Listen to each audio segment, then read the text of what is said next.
Comparison doesn't start loudly, it starts quietly, with a glance, with a thought, with a moment that makes you question yourself. This is the story of Lucas. Lucas didn't hate his life, he just couldn't stop measuring it against everyone else's. Everywhere he looked, someone seemed to be ahead, someone earning more, someone achieving their goals faster, someone living what looked like a better life. And slowly, subtly, that became his entire focus.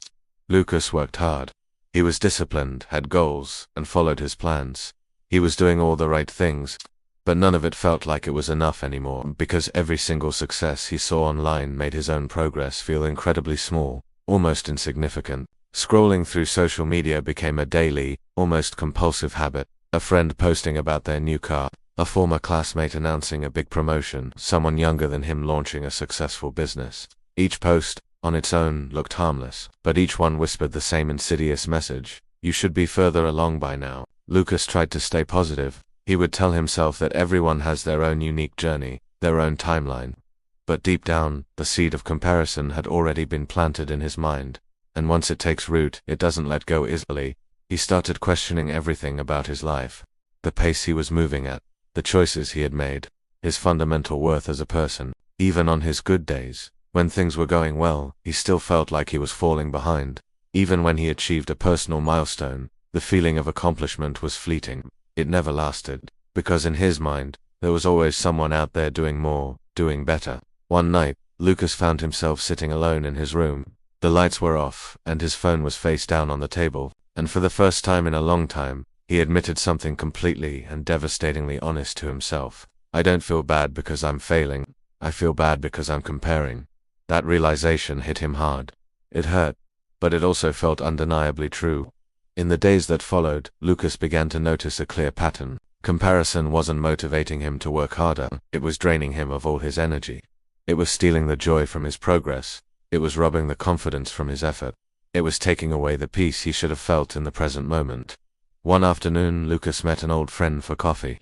They talked about life, about work, about their goals for the future. At some point in the conversation, Lucas confessed quietly, "I just feel like I'm always behind." His friend looked at him, thought for a moment, and then smiled gently. "Behind who?" he asked. That simple question stuck with Lucas long after their coffee was finished. Behind who? There was no one actually racing him.